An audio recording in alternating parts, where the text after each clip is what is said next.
ଭାଇ ରୁହ ରୁହ, ଆଜି ବାହାରକୁ ଯାଉ ଯାଉ ରାସ୍ତାରେ କ'ଣ ପାଇଲି ଜାଣିଛ? ଶୁଣ, ସକାଳୁ ଉଠି ଦାନ୍ତ ଘଷି ତାପରେ ମା ହାତରେ ପଖାଳ ଗରମ ଗରମ ଆଳୁ ଭଜା ଆଉ ଗଛର ପାଚିଲା ଆମ୍ବ। ଆ ଏଇ ତ ସ୍ୱାଦ ଆଉ। ସେଥିପାଇଁ ଗାଁ ଛାଡ଼ି ହୁଏନା ଆଉ। 3ଟା ବେଳକୁ ବାହାରିଲି ପୋଟଳ ବାରିକୁ। ଆଗରେ ଗାଈ ଆଉ ତା ବାଛୁରୀ ମୋତେ ରାସ୍ତା ଦେଖାଉଥିଲେ ଓ ପହରଦାର ଭଳି। କିନ୍ତୁ ବାଟରେ ସେଇ ପୁରୁଣା ଆମ୍ବ ଗଛ ତଳେ ପହଞ୍ଚି ଚାରିପଟେ ଖୋଜିଲା ପରେ ଏ 3ଟା ଆମ୍ବ ଦେଖି ମୋତେ ହସୁଥିଲେ।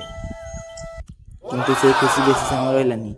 ବାରିରେ ପହଞ୍ଚି ଦେଖିଲି ପୋଟଳ ଗଛ, ଭେଣ୍ଡି ଗଛ ସବୁ ଖରାରେ ପୁରା ଝାଉଁଳି ଯାଇଛନ୍ତି। ଛାତି ଥରିଗଲା। କିନ୍ତୁ ବାପା ଆଗରୁ ହିଁ ମୁଁ ନିଜେ ପମ୍ପ ଷ୍ଟାର୍ଟ କଲି। ଭଡ଼ ଭଡ଼ ହୋଇ ପାଣି ବାହାରିଲା। ବାପାଙ୍କ ସାଥେ ମିଶି ଗୋଟେ ଗୋଟେ ଗଛକୁ ଜୀବନ ଦେଲୁ। ଝାଉଁଳି ଯାଇଥିବା ପତ୍ର ସବୁ ଆଖି ଆଗରେ ସତରେ ଠିଆ ହୋଇଗଲା। 6ଟା ବାଜିଲା। ସୂର୍ଯ୍ୟ ମାମୁଁ ହସି ହସି ଘରକୁ ଗଲେ।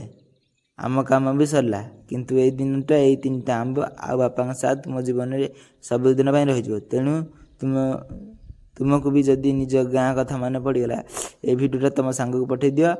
ହଁ, ଆଉ ଆମ ସାଥିରେ ଯୋଡ଼ି ହୋଇ ରହିଯାଅ।